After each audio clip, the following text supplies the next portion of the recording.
Salve a tutti ragazzi, benvenuti o bentornati sul mio canale. Oggi volevo portarvi un video recensione, diciamo, su questo casco, cioè il casco integrale O'Neill Transition.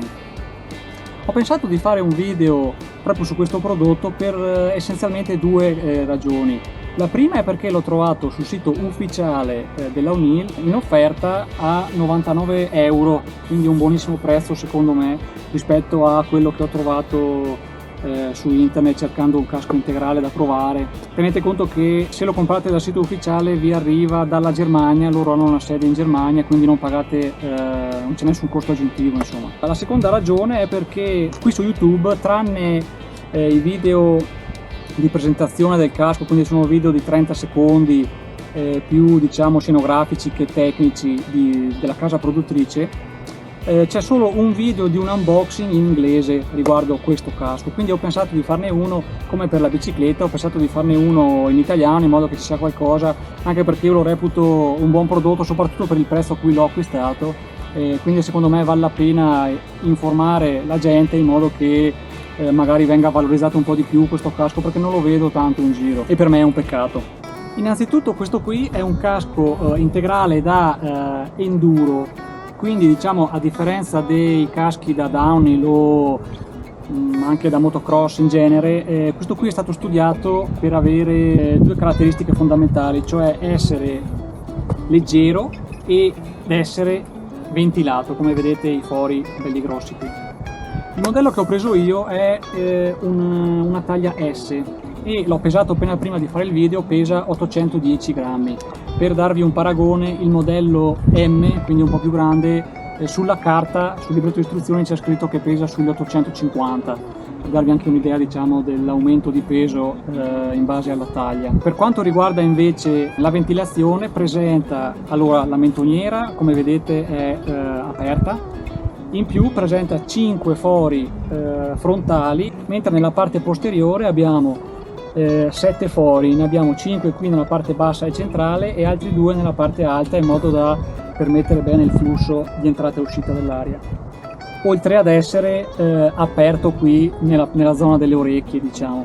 Devo ammettere che è il mio primo casco di questo tipo, però sono rimasto colpito dalla ventilazione, soprattutto nella zona delle orecchie, anche se come vedete non c'è nessun foro qui laterale, perché probabilmente l'ingresso e lo studio delle varie protezioni è fatto in modo che l'aria circoli bene. Infatti devo dire che basta restare in movimento per sentire una brezza che attraversa tutto il casco e ti aiuta a tenere la testa a una temperatura gradevole anche nei tratti di salita.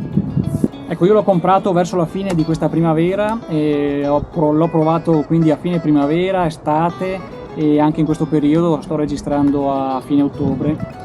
E devo dire che qui in Trentino, almeno da dove abito io, nei mesi di luglio-agosto affrontare anche i sentieri in salita con questo è dura, nel senso che la testa inizia lo stesso a scaldarsi, sudi.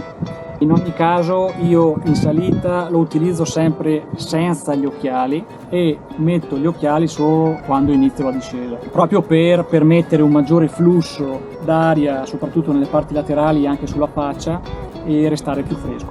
A questo proposito forse si potrebbe parlare del primo lato negativo, che secondo me è la visiera fissa, in quanto la visiera con uno scatto verso l'alto potrebbe permettere l'appoggio degli occhiali sopra il casco. Io ogni volta che mi devo fermare per più di qualche minuto, insomma anche quando sono accaldato, quando sono in salita così, mi devo togliere completamente gli occhiali. Invece avendo la visiera a scatto basterebbe semplicemente allontanare gli occhiali ed appoggiarli sopra, per poi quando devo ripartire li riabbasso e riparto tranquillamente, senza fare tutta l'operazione togli gli occhiali e rimetti gli occhiali. Il casco presenta la chiusura Feed Lock Snap. Secondo me questa è una caratteristica molto bella, in quanto è una chiusura a calamita, basta semplicemente avvicinare il meccanismo di chiusura e la chiusura si chiude, non si apre né tirando né ruotando. L'unico modo per aprirla è con 2 dita premere qui in modo da sfilare e aprire la chiusura. Questo sistema secondo me è molto ingegnoso, è molto bello, io veramente lo adoro. Non ero molto fiducioso all'inizio, però tiene veramente tanto e ti permette di aprire e chiudere il casco senza dover ogni volta togliere i guanti, e si può fare volendo anche con una mano sola. Si preme e il casco si toglie, semplice e veloce.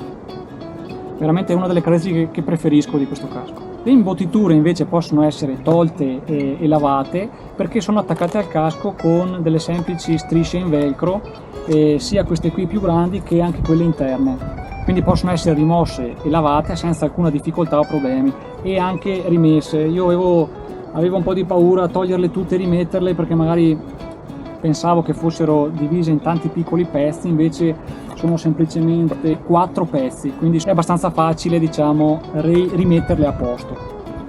Io l'ho già fatto un paio di volte senza grossi problemi. Restando in tema di imbottiture, forse il secondo lato negativo del casco potrebbe essere che non sono predisposte imbottiture di taglia, diciamo, diversa. Quindi voi durante l'acquisto vi basate semplicemente sulla circonferenza della vostra testa nella scelta della taglia. Le misure ci sono sul sito, variano mi pare di 2 o 3 cm da taglia a taglia, però questo è quanto, diciamo, per quanto riguarda la personalizzazione del casco in sé, mentre alcuni modelli di altre marche prevedono per esempio le imbottiture qui laterali sulle guance di 2-3 misure diverse, in modo da adattare il casco più precisamente alla taglia, diciamo, alla forma della vostra testa. Rimanendo nella sua parte interna, il casco presenta il sistema di O'Neill Acelle IPX, cioè un sistema che ha la funzione di assorbire in caso di impatto diciamo le forze rotazionali che vengono impresse durante l'impatto. Si può dire che sia un'alternativa al sistema un po' più famoso MIPS, che si trova in diversi modelli di altre marche. Di questo sistema vi posso far vedere una cella separata.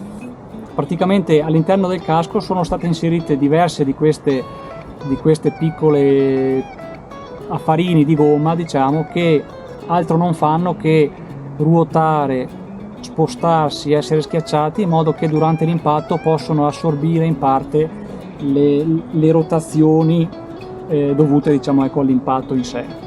Il casco è anche compatibile con il sistema Air Flaps, cioè voi potete acquistare a parte 2 sistemi di plastica che vengono agganciati uno per lato qui a lato del casco, che servono per allontanare gli occhiali in modo da poter aumentare ancora di più il flusso d'aria interno. Io non l'ho mai provato, non so quanto bene funzioni, l'ho solo visto. Praticamente è un sistema a leva che per essere azionato deve essere spostato in avanti, non fa altro che allontanare gli occhiali semplicemente, in modo da permettere all'aria di passare anche tra la vostra pelle, tra la vostra faccia e i cuscinetti degli occhiali. Ecco, un'ultima caratteristica che forse può interessare a chi fa Downy, lo fa a qualche gara. E questo casco rispetto agli standard ASTM americani e lo standard EN 1078, guardo in basso perché me lo sono scritto, quindi può essere utilizzato anche in gare di Downy. Per quanto riguarda l'estetica invece, il casco lo potete comprare in 4 colorazioni differenti. Io l'ho scelto su grigio nero in quanto mi piace vestire di grigio, blu e arancio, quindi ho scelto il grigio nero. Una cosa che personalmente non mi fa impazzire è lo scalino posteriore, questo qui. Adesso non so se sia una caratteristica puramente estetica o se sia studiato per aumentare il flusso d'aria, questo non lo so. Un casco, diciamo, di forma un po' più filante, un po' più allungata l'avrei preferito. Però ho visto il prezzo a cui l'ho trovato e quindi un'offerta molto interessante, e ho deciso di prenderlo lo stesso, anche perché essendo il primo casco, non ne ho mai avuti altri di questo genere prima, ero molto curioso di capire effettivamente se poteva essere, tra virgolette, sopportabile avere un casco del genere, anche per uno come me a cui piace fare sentieri in salita e sentieri in discesa. Allora ho deciso di approfittare di questa occasione per provarlo e anche per portarvi una testimonianza diretta. Ecco, dopo questa carrellata di pregi, difetti e caratteristiche del casco, io devo dire che tranne nei 2 mesi, almeno qui nella mia zona ovviamente, per chi di voi mi segue da zone più calde probabilmente questo range si estende. Comunque qui in Trentino, diciamo a parte luglio e agosto, questo casco può essere utilizzato abbastanza bene senza gli occhiali in salita, mettendoli solo in discesa.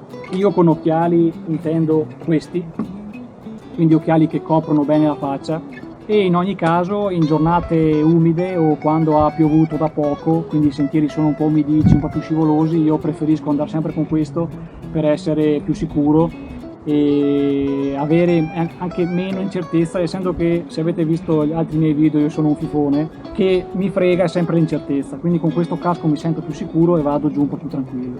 Quindi io questo casco mi sento di consigliarlo a chiunque vuole avere un po' più di sicurezza durante la discesa, anche visto, adesso non so come sono messe le offerte in questo periodo, ma sicuramente se avete un po' di pazienza e controllate la rete, diciamo, con un po' di costanza, soprattutto adesso che si avvicina il Black Friday e così, secondo me facilmente lo ritrovate a un prezzo vantaggioso. Anche perché, ripeto, quando ho cercato io non sono riuscito a trovare un casco integrale di questa qualità a un prezzo così basso, dal sito ufficiale, quindi non da siti particolari. Tenendo sempre presente che un prodotto di questo tipo comunque ha una ventilazione diversa rispetto a un casco open face, quindi io consiglio di pensare al suo utilizzo misto, quindi avere comunque un casco normale aperto, e questo in caso di magari sentieri umidi o in condizioni in cui non vi sentite completamente sicuri. Per esempio, io questo casco non l'ho detto prima, ma lo utilizzo anche quando vado in montagna, anche se molto spesso in salita sento caldo, però preferisco avere un prodotto di questo tipo in modo da essere più sicuro di me stesso anche nelle operazioni durante le manovre di discesa. Ecco, io spero di esservi stato utile, se il video vi è piaciuto, lo avete trovato interessante, lasciatemi un like, se vi interessano altri video di questo tipo iscrivetevi al mio canale. Io vi saluto e vi auguro una buona scelta del casco. Ciao, alla prossima!